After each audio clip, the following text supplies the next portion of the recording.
Welcome to another episode of Tank Talks, your personal think tank for all things startups and venture capital. I'm your host, Matt Cohen, founder and managing partner at Ripple Ventures. On today's show, we welcome the co-founder and CEO of Hopscotch, Reed Switzer, to discuss how failing at your first startup is the best education for young entrepreneurs. Reed joins us as the youngest founder to hop in the tank and shares his journey starting his first company at age 15 in the clothing business with two friends, and how he quickly realized that startups actually need to make money in order to survive. Next, we dig into why Reed decided to drop out of college and go full-time on his next venture, Hopscotch, and how he was able to attract amazing investors and advisors like the former CEO of Morgan Stanley to support him. We also get Reed to share why he made the conscious decision to hire more seasoned and experienced co-founders and employees for his second startup, and how his vision for Hopscotch was the driving force behind attracting better and older talent. Lastly, we dig into how Reed is trying to help small businesses and creators solve their payment problems, and how he was able to attract top-tier investors like Shine Capital and Stellation Capital to back his newest startup. But before we get started today, as our listeners probably know by now, the team at Ripple is always focused on helping our founders and portfolio companies find the best partners to work with. And when it comes to corporate finance and cash management, there's nobody we recommend more than the team at Jeeves. At Ripple, we manage all our fund expenses and employee credit cards using Jeeves. The team at Jeeves helped me get my team set up with physical and virtual cards in days. I was able to allow my teammates to expense items in multiple currencies, allowing them to pay for anything, anywhere, at any time. We weren't asked for any personal guarantees or to pay any setup or monthly SaaS fees. Not only does Jeeves save us time, but they also give us up to 3% cash back on our purchases, including expenses like Google, Facebook, or AWS every month. The best part is Jeeves puts up the cash and you settle once every 30 days in any currency you want, unlike some other corporate card companies that make you prepay every month. Listeners of Tank Talks can get set up today with a demo of Jeeves and take advantage of our Tank Talks special with a $250 sign-up bonus and skip the waitlist that already has thousands of companies waiting on it by visiting tryjeeves.com/Tank Talks. Use referral code Tank Talks to get set up today. Now let's jump into the tank for this week's episode with Reed Switzer from Hopscotch. Thanks for joining us in the tank today, Reed. Yeah, of course. I'm excited to be here. Thanks for having me. You know, Reed, you might be the youngest founder and CEO we've ever had on the show, but I'm sure that's no surprise to you. You know, given your time in technology and startups is at the early part of its stages of building, it would be great if you can give our listeners a brief background on yourself and how you made your way fresh from college into the startup and eventually the technology world as a founder. Yeah, of course. I'm honored to be the youngest founder in the tank. So I started building companies from a really young age. One of my first companies was an apparel startup called Vil that I founded with a few friends. We did that for about 2.5 years. And, at the end of that journey, I decided that apparel just, wasn't for me. And I had a love of tech and wanted to get involved in that space, and ultimately joined the former CFO of Combs Enterprises while he was building a music streaming startup. Spent 3.5 years there in operations, getting involved in really all of the daily activities of that business. At the end of my tenure there, went off to Wharton, and midway through my sophomore year, dropped out to focus on building Hopscotch full time. That's awesome. Now, did you have any mentors or advisors that you relied on during your time of building your first startup that helped you along the way?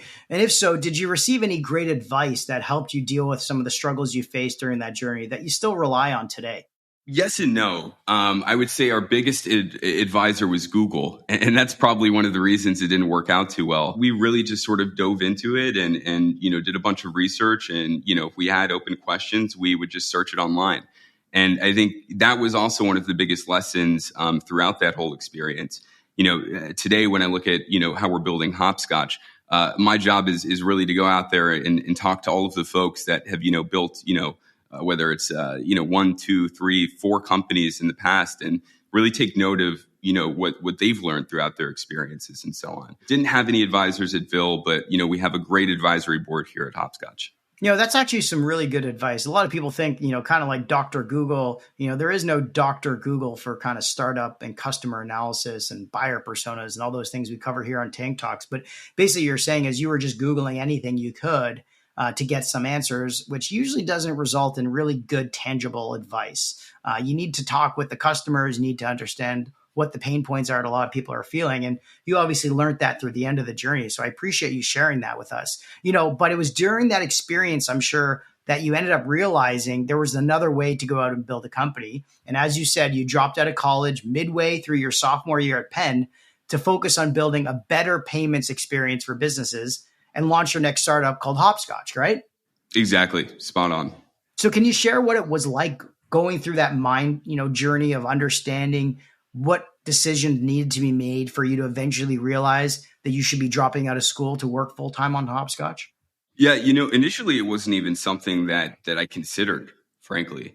When I first started building Hopscotch, I thought it was something that I could do, while still at school. I'd always, wanted to go to Penn. I had always wanted to study business at Penn, and I had always wanted to get that degree at the end of the day. And so I think the turning point was when I started speaking with, experienced operators, executives, small business owners, freelancers, really anyone that I could, get to hop on a Zoom call with me. And the consensus of all of these conversations was, hey, why doesn't this already exist?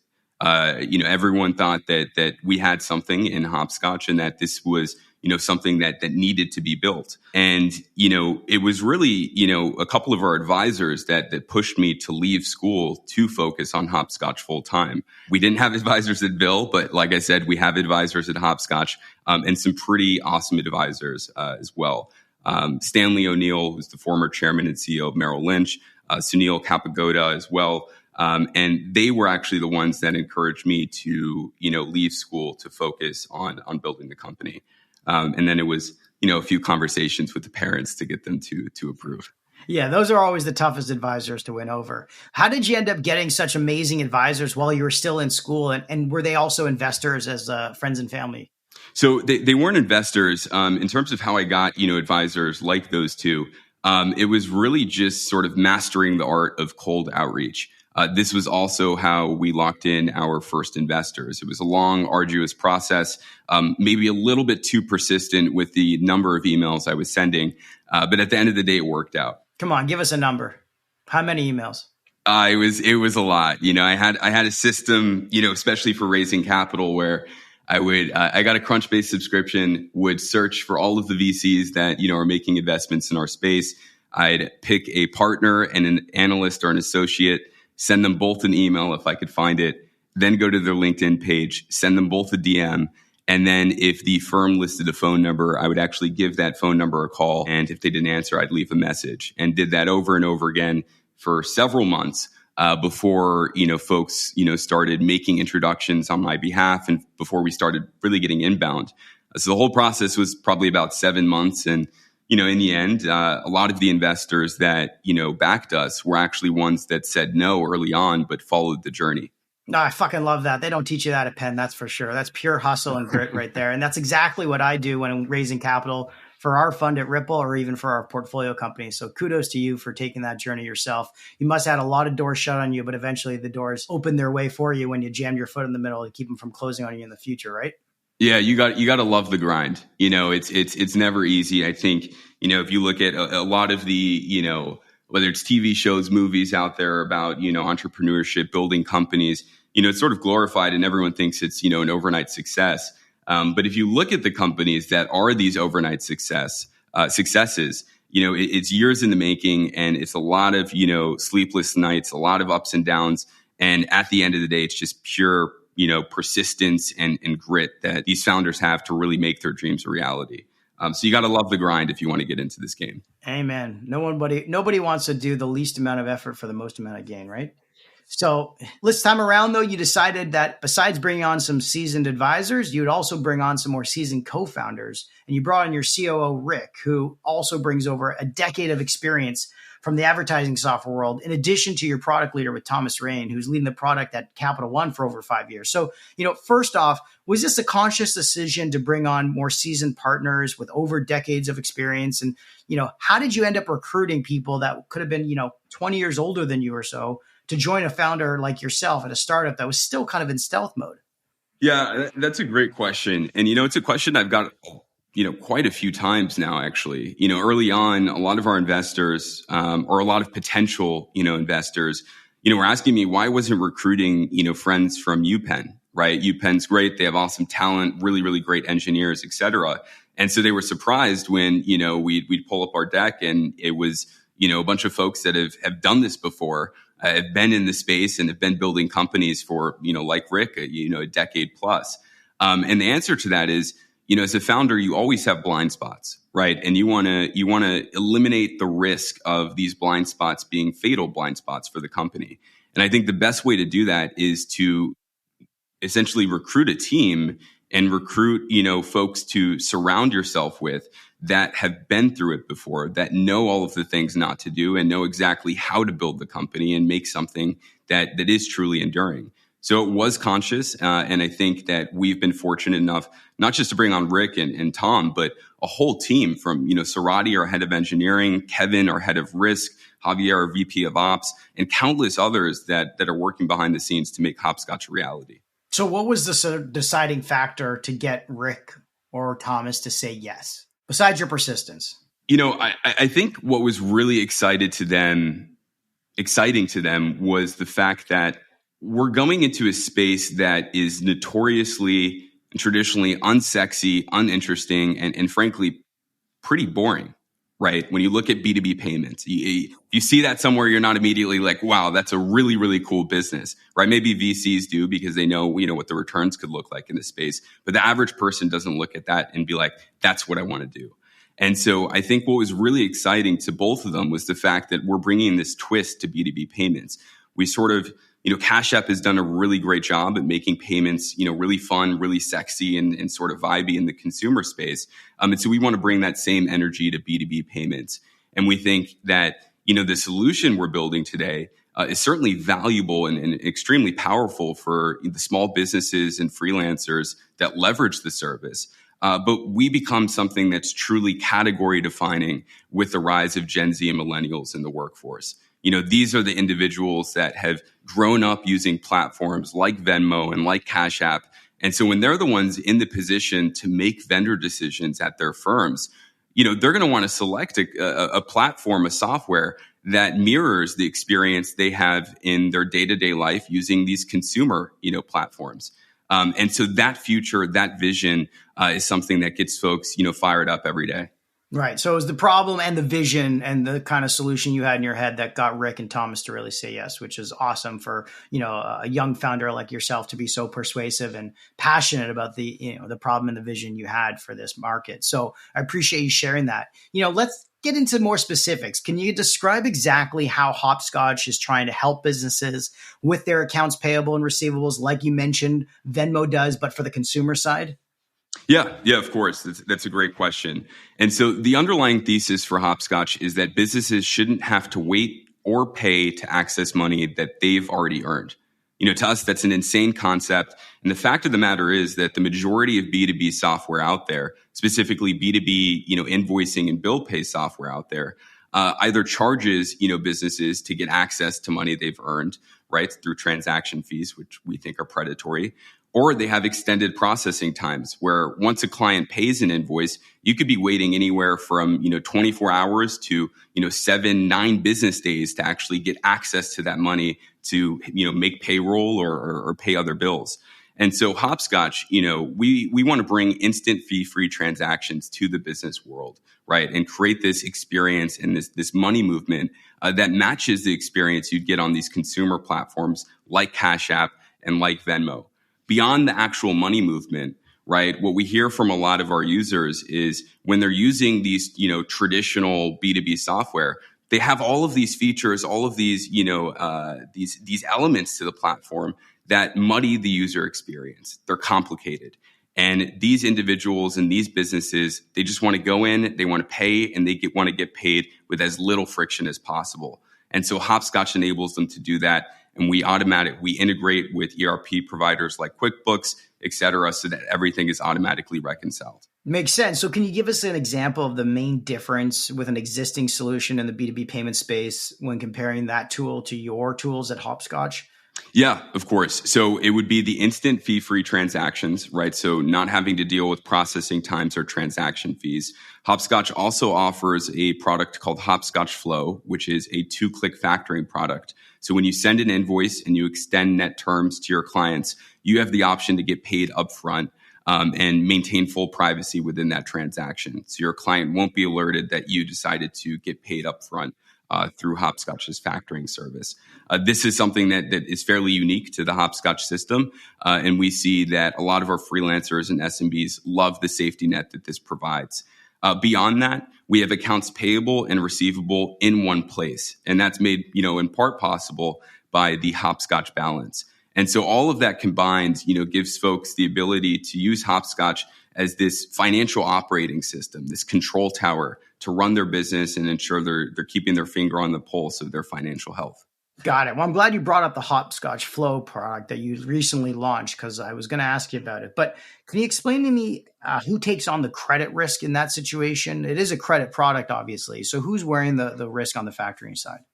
So initially, that's on Hopscotch, right? We've built this really awesome cash flow based underwriting model that we call the Hopscotch Risk Score, and that's what we use to underwrite these invoices, essentially.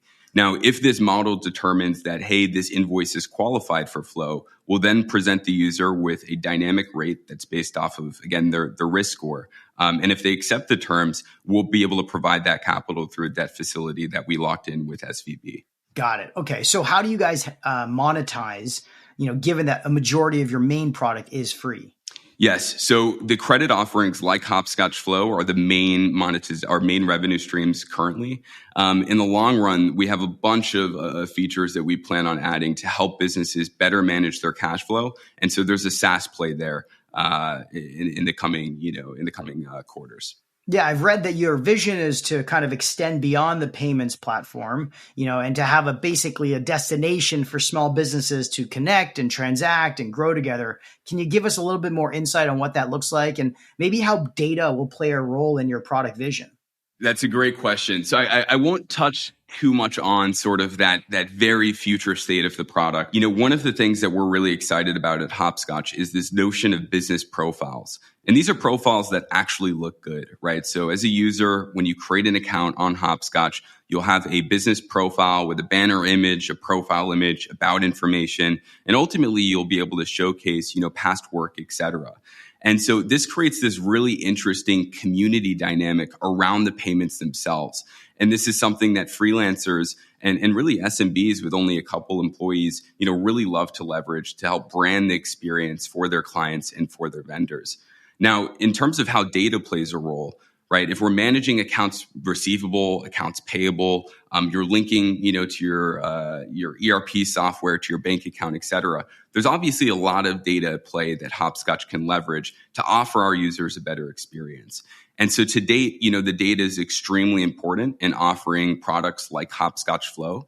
In the future, the data will help us create better connections between our users. So beyond just transacting on Hopscotch, we'll give you the ability essentially to connect with potential clients and lock down new business. And so the vision is extremely grand. There's a lot to build, but our focus right now is to get the accounts payable, the accounts receivable, and the cash flow management products right. And once we do that, that unlocks the next phase of the platform. Yeah, I'm sure your data teams are swimming in mountains of data, but maybe give us some insight on how you're leveraging it in your underwriting process.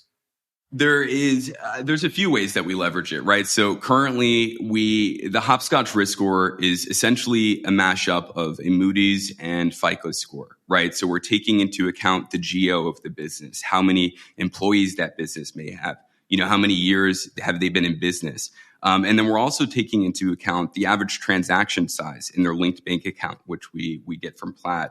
How frequently are they, adding funds to their bank account or withdrawing funds from their bank account? So their balance volatility. So all of this data helps us build a really awesome picture of that business's financial health and overall security. And so once we have that picture, we're able to determine, whether or not we're comfortable financing an invoice of a certain size. And again, depending on that history, we'll be able to provide a dynamic rate. And all of this, changes as the Hopscotch user, uses Hopscotch more frequently. So when you first sign up for the platform, you may, have a certain risk score, right? But then the more you use our system, and the more history you have on the platform, you can improve your risk score. And with that, get better rates and get better, terms. Yeah, that makes a lot of sense for especially a lot of small businesses, mom and pop shops out there. But, we've seen a ton of fintechs, spin up in the last several years, and even B2B software platforms like traditional B2B SaaS platforms also getting into the embedded fintech and financing and cash advance businesses to help other small businesses, grow on their platforms. We've seen Shopify launch Shopify Capital in 2016, which apparently is doing extremely well, or other platforms like Toast and MindBody and even DoorDash offer these like cash advances for small businesses. So how do you think about competing against these larger players, taking over the fintech side of their existing SaaS businesses?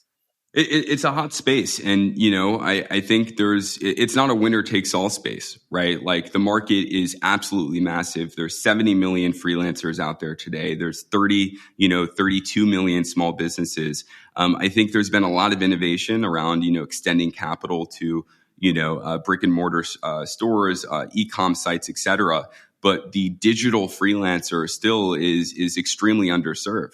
Right. These are folks that, are frankly, they're using, Google Docs to create invoices and they're getting paid via bank transfers, or they're using, free invoice generator apps, again, to get paid via bank transfers, or platforms like PayPal, Cash App, Venmo, et cetera. And so Hopscotch has the opportunity to come in here and offer a better, more comprehensive, experience for the invoicing and accounts payable side of their business, and layering on top these cash flow management tools like Flow to give them the safety net and the ability to better manage their cash flow. So we think, there's been a lot of innovation in the space. It's still early days. There's a lot more to do. And Hopscotch is positioned really as one of the front runners in invoice factoring. So do you have like a easy definition for your ICP or your buyer persona that you can share with us? Like, what does your perfect customer look like? Yeah, perfect customer today is going to be a freelance marketer, freelance designer. We bucket them as freelance creatives, not creators, creatives. So these are folks that are essentially providing, online services. So again, freelance web developers, marketers, writers, animators, et cetera. We've also seen some pickup from smaller agencies, specifically artist management agencies, small brand agencies. And by small, I mean around 2 to 5 employees. Business services, these are entities that are typically the suppliers in their B2B transactions. Got it. And you mentioned earlier that you do have sort of this plan to focus on the Gen Z and millennial markets when those people are in the decision-making space at their professional companies, given that they've grown up with Cash App and Venmo in their personal lives. Do you see this as something that you need to wait a little bit longer for? Or are you already seeing people in that sort of market take on those roles and having that responsibility at some of the larger, potentially mid-market or enterprise customer base? So I wouldn't say Hopscotch is built purely to serve the Gen Z and millennial market.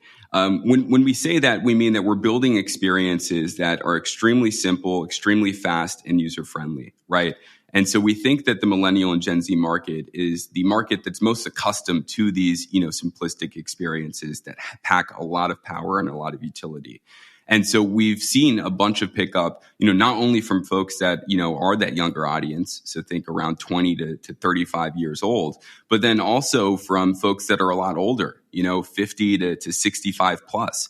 And the consensus across the board is, at the end of the day, people just want, a fast experience that's easy to use. And the reason we always point to the Gen Z millennial audience, in as being a big driver down the line is because these are the folks that they are specifically looking for an experience that matches their experience on a Venmo or a Cash App. Right? If you put that up against a Bill.com or a QuickBooks invoicing, that millennial or that Gen Z is 10 out of 10 times going to pick the experience that more closely matches those consumer platforms. Yeah, no, I mean, I'm not even a Gen Z. And I think when I log into my QuickBooks account for my holding company, it's my head explodes. So it is definitely something I don't enjoy doing, but I kind of have to do it because that's what my accounting firm uses. But I digress. You're still in your early 20s. Obviously, you haven't really been grown up or building or operating a company during recession. So this is kind of your first sort of exposure to a high interest rate environment and high inflation environment. What are you being told by your advisors and how are you trying to protect and insulate the business as we go through these choppy waters with rates on the rise? Yeah, so the most important thing for us is to, not look at this environment and be fearful and cut costs across the board and, not grow the business. What we've done is we've taken a holistic, sort of review of all of our, expenses over the course of the past few quarters, and pick the areas in which we think are sound investments, as we continue to scale. And so that for us is continuing to invest in the product and find product market fit. Right? We need to continue to iterate quickly and meet the needs and expectations of our customers. And then on the acquisition side, we need to make sure that we're picking the best channels that are efficient, scalable, and have an extremely low cost of acquisition. And so if we do those two things, right, and we generate results, the fact of the matter is that the best companies will continue to get funded. And so it's important that we do things to position Hopscotch to continue to attract funding from top tier investors. So what has been the best medium for attracting customers, like through your customer acquisition channels? What have you seen work the best for you in this market that you're selling to? Yeah, so we've invested heavily in content, right? We did a lot of experimentation early on with different paid media channels, different types of partnerships, and what we found is that the art of the soft sell is extremely important in B2B sales, right? And so what I mean by that is we've generated a lot of interest around blog posts, how-to blog posts. So how do you build a small business budget? And then we've also built out these robust ebooks and resources for our users and the greater SMB community at large. And one of our most popular ones over the summer was an ebook that covered, different pricing strategies for freelancers. This is a problem that a ton of freelancers face, where when they're just starting out, they're not sure how to price their services, et cetera. And so Hopscotch wants to be a resource, to help them build their business, and a resource that provides value beyond just its core offering. And so we've seen all of that content do extremely well. The engagement is high.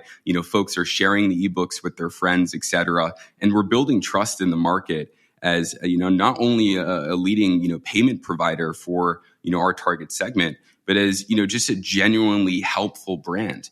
And that goes a long way in the short term as well as the long term when you're trying to build a business. That's awesome. Yeah, we've seen a lot of success with ebooks and webinars and blog posts from a lot of our B2B SaaS startups as well. Have you seen your CAC to LTV go down from some of the content that you've been able to get out there and spread the word to?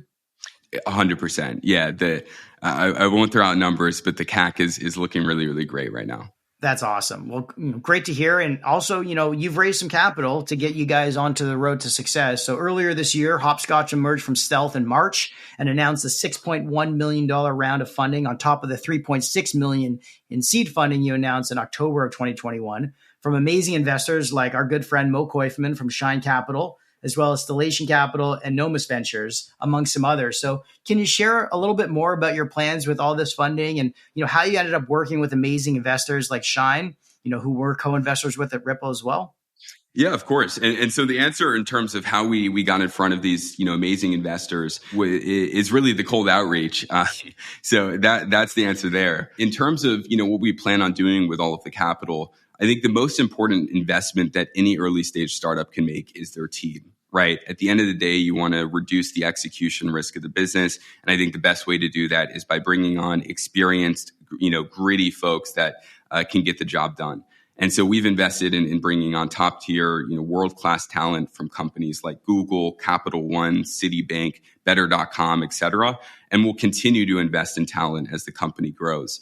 A close second there is always going to be, is going to be the product itself and ensuring that you have the necessary engineering resources and just, software to get the job done. Fantastic. And can I ask if Mo was one of the ones who said no initially, but then came back later on?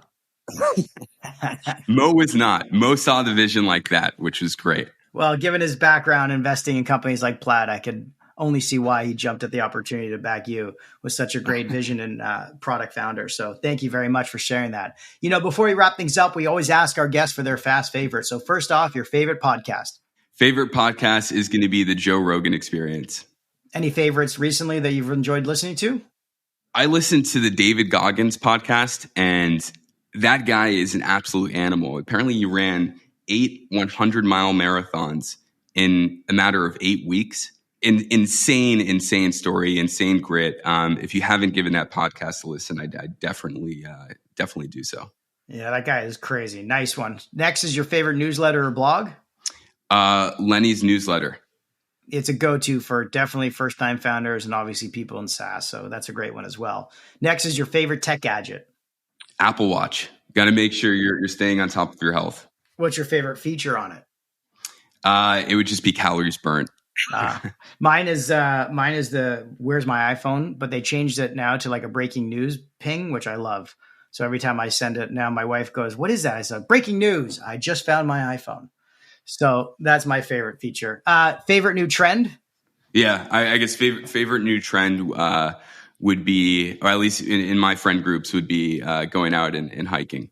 Nice. Yes, I was just in Arizona hiking, and it's just such an amazing thing to do with friends. You get to spend a couple hours out there. You know, you're not looking at any of your devices. You're just talking, shooting the shit, and also getting some great exercise in the sun, hopefully. So couldn't agree more with that. Next is your favorite book?